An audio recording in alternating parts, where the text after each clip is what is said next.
This timeline tracks a single property over 9 years, from 2015 to 2024. This graphic shows the ultimate outcome for that property. In June of 2021, a Paramus lot sold as approved development land for $1,325,000. But this recorded deed from September 2, 2020, shows a different transaction. 9 months before that $1 million resale, the property was sold by a state-appointed guardian. Under a judge's order, a limited guardian signature executed the transfer for exactly $660,000. A full year before these sales took place, the original owner of the home told the court exactly what was going to happen. In a filed, stamped letter, he detailed his realization of the situation. Anyone can flip my house for several $1 million profit, except me.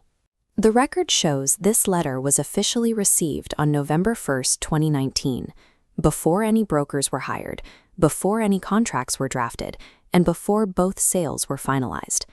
To examine how that prediction came true, this series relies on 3 specific types of statements. First are the facts, which we pull exclusively from court orders, recorded deeds, and verifiable government and bank records. The second type are the owner's own filed words. Showing these documents proves that he made these statements on the official record at the time.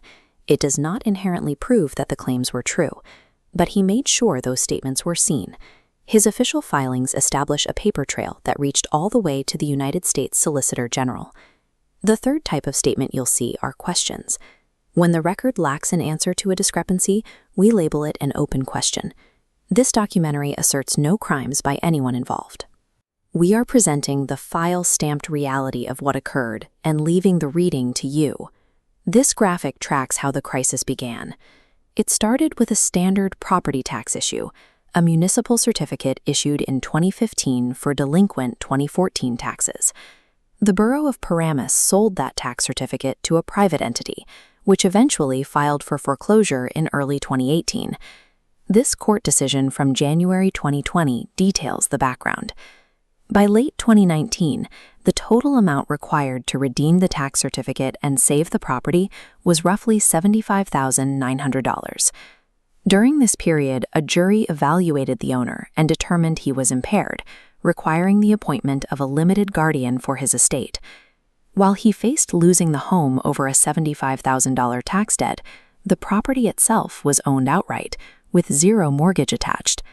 The court's own explicit, documented acknowledgement confirmed the value of the asset.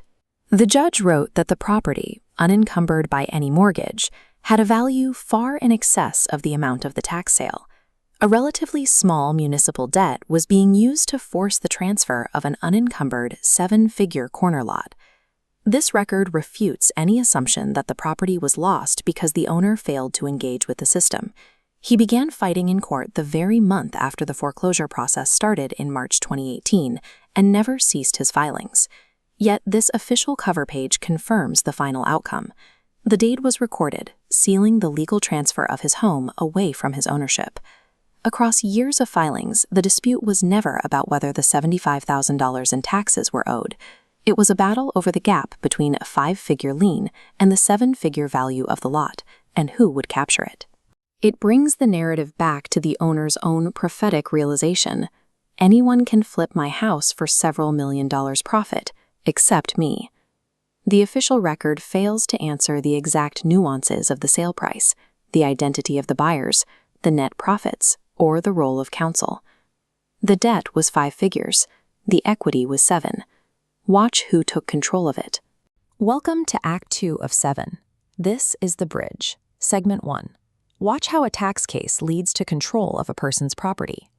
In September 2018, a foreclosure court appoints attorney Luis Lamatina as guardian ad litem, a protective role. 2 months later, that same attorney files a separate action, a petition to place Moretti under guardianship. The record does not show that the public guardian's office initiated this process. The initial protective appointment in the foreclosure case became the procedural starting point for the guardianship that followed. Segment 2. Moretti demanded a jury. That jury found him impaired and in need of a limited guardian for his estate. This film does not second-guess that verdict. The judgment's checkboxes outline the rights Moretti kept. He retains his residency, the vote, travel, medical decisions, and his will. Meanwhile, the state took 3 specific powers: the authority to enter contracts, to sue and defend lawsuits, and to manage his financial affairs. These 3 specific powers determine what happens to a house. While the jury left him the rights to live a life, the state took the 3 rights required to control his estate. Segment 3. There are 3 clauses on the face of the judgment worth reading slowly. Paragraph 2C states there will be no requirement for a surety bond. Paragraph 6 states that no accounting is required because the office is statutorily exempt from filing annual reports under 3B 12-42. And paragraph 8 mandates that fees and commissions be paid solely from the estate of Salvatore Moretti. No bond, no accounting, and fees taken from the estate. Keep all 3 in mind. They come back later. Segment 4. Understanding this judgment requires looking at who actually wrote it. At the top of the first page is a letterhead. The document was drafted by Lawrence N. Meyerson. Meyerson was the attorney appointed by the court to represent Moretti. The judgment finalizing the takeover was written on his firm's own stationery. While these documents were being processed, Moretti was filing his own warnings into the record. On August 26, 2019, he filed a letter stating that conferences with his own lawyer had, quote, not been productive. Weeks later, he filed another note, stating he could not believe his lawyer intended to call no defense witnesses on his behalf. After the verdict, he noted that a 43-page fee demand arrived in the amount of $150,000. These letters are filed notices, not verdicts. The film asserts no crime by anyone. The record shows a man lost the rights to his estate via a judgment drafted on his own lawyer's letterhead. Hold that thought. A jury found Salvatore Moretti impaired and in need of a limited guardian for his estate. This film does not second-guess that verdict. To understand the nature of his dissent, we have to look at the total loss of control over his correspondence. Segment 1. The mail. By his own account, the guardian's office had been collecting his mail for over a month. He filed a formal objection, stating, "All my mail going to the OPG. I did not consent to this." The court addressed this dispute on November 4th with a formal letter order from Judge DeLuca. The judge confirmed the arrangement, authorizing the guardian's office to forward, review, and retain any correspondence related to contracts, litigation, or finances. The record proves this control arrangement and Moretti's objection to it, not that any letter was illegally withheld. It establishes the bureaucratic vacuum he operated within while preparing his formal warnings. Segment 2. The appraisal. The court-ordered valuation of the property came back at $460,000. In fairness, we are showing the Guardian Office's reasons for this valuation in full. Their November 19th letter cited severe structural and biological damage, roof leaks, mold, and potential termites, arguing that because there were no liquid assets for repairs, only the land held value. However, that same letter included this sentence: a potential buyer may pay significantly more than the appraised value of $460,000. The state's own documents acknowledged a significant gap between the formal bureaucratic appraisal and the actual market potential of the property. Segment 3. His rebuttal, filed 3 days later. Moretti submitted a signed response. He cited a recent $1 million land sale for a same-sized lot in his neighborhood, defended it as a unique corner property, pointed to his 40 years of real estate experience, and demanded the appraisal be rejected in toto. Despite being under guardianship, Moretti was using documented real estate arguments to challenge the state's valuation on the public record. Segment 4. The prediction. Moretti filed this document on November 1, 2019, weeks before the court had even authorized a broker to list the property. In it, he issued a specific warning regarding the ultimate financial fate of his home. He wrote that outside parties could reap a windfall when they flipped the property for millions. And he ensured his prediction reached an extraordinary list of officials. The address blocks in his letters named the court, the Guardian's office, and the governor of New Jersey. He sent the warning to the President of the United States, to Senator Cory Booker, Senator Bob Menendez, and congressional leadership. He even included the clerk of the United States Supreme Court. The record proves these letters were received. The address blocks prove where they were sent. They do not prove who actually read them. This film asserts no crime by anyone. What the record does not establish, the final sale price and the net profit, remain open questions. But it leaves the central question: how did a man deemed legally impaired manage to file such a specific warning about a multi-million-dollar property flip months before the sale process even began? He put it in writing on November 1, 2019, before the broker existed. This is Act 4, the sale. This chapter examines the chronological record of Salvatore Moretti of Paramus, New Jersey, focusing on the filings and orders of 2020. As a point of legal foundation, a jury found Moretti impaired and in need of a limited guardian of his estate. This film does not challenge that verdict. Every quotation is drawn verbatim from file-stamped court filings and government records. We are presenting the record as it was read, second-guessing the motives of those involved. The central question is what the following sequence of legally authorized orders reveals about the handling of a man's primary asset. Segment 1 follows the paper trail as the property prepared to hit the market. On December 12, 2019, the court issued an order recording the Office of the Public Guardian's position. It states that the OPG believes the, quote, only viable option is to sell the property. This 2-page letter order contains no mention of the million-dollar comparable property or the request to reject the initial appraisal. On December 18th, the acting public guardian submitted this letter to the court, establishing the specific conditions for the listing.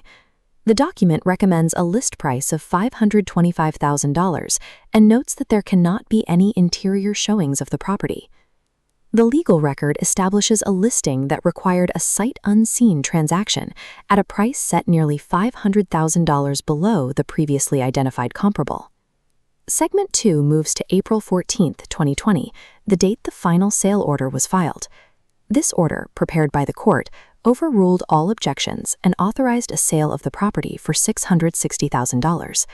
Page 2 of the order contains paragraph 5, which outlines the specific hierarchy for how the sale proceeds must be paid out. This excerpt shows the first priority. The proceeds shall be used to pay the outstanding tax liens to affect Lake LLC.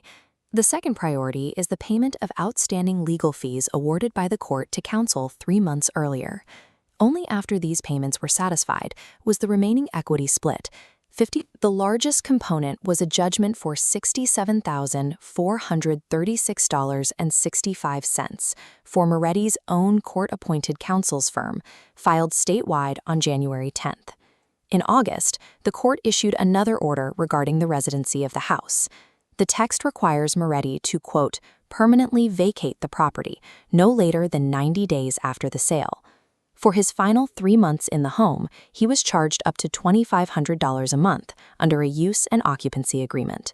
The ward's legal defense had been converted into a lien against his house, while his final months in it were subject to a monthly fee. Segment 4 documents the final transfer of title.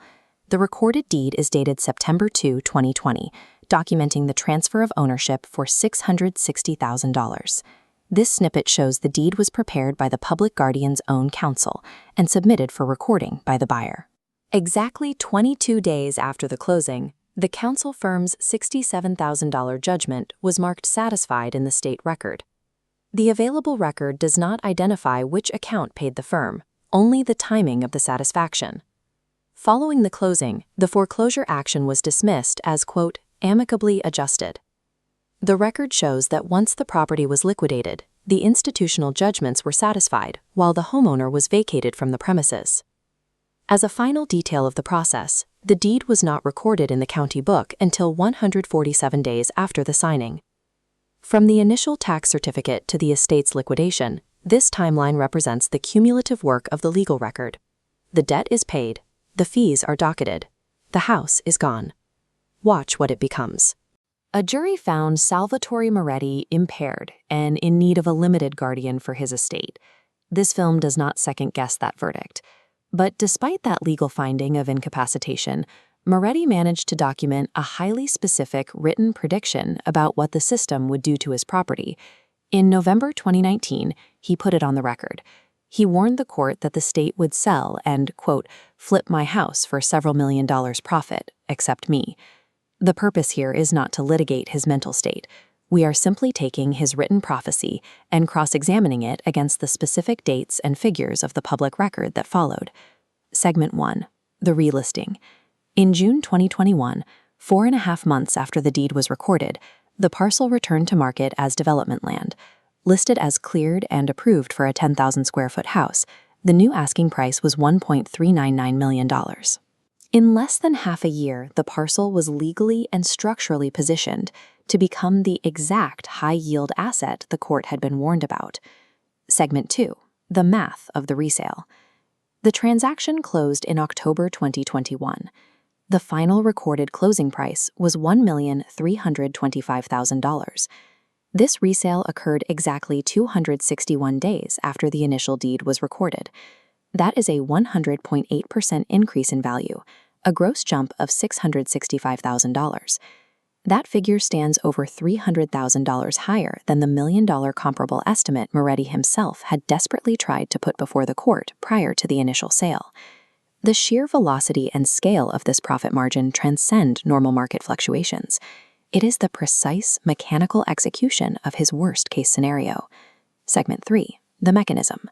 Was this massive price increase justified by physical renovations or improvements to the home? The permit record answers that. The demolition permit for the old house wasn't issued until November 2022, more than a full year after the $1 million resale. Furthermore, the major site work approvals from the planning board didn't arrive until 2023. The maneuver executed here is known as a land and approvals flip. The value was generated entirely through paperwork before a single brick was moved. The buyer utilized that mechanism to extract nearly the exact profit margin the incapacitated owner had named in writing 2 years prior. Segment 4. The boundaries of proof. The documents do not establish the original sale was illegally underpriced for the property as it stood. No illicit connections between the buyer and court officials are proven, and the developer's net profit remains unknown. Acknowledging these unknowns is vital because it strips away conspiracy. What remains is a much starker reality. The system didn't have to break the law to strip Moretti of his generational wealth.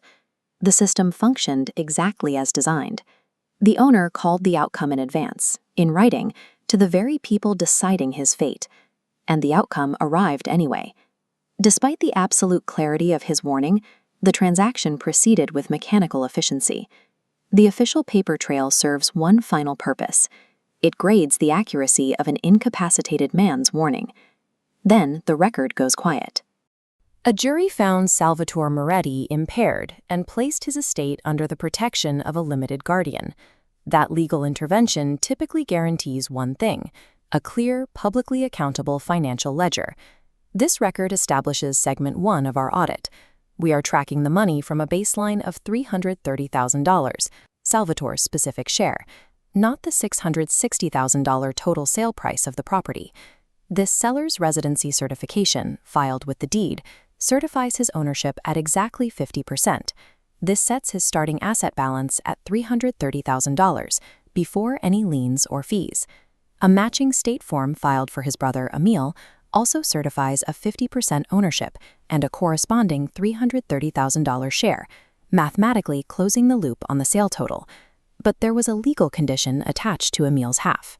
The court ordered those funds placed in escrow, pending a formal determination of his exact interest in the estate.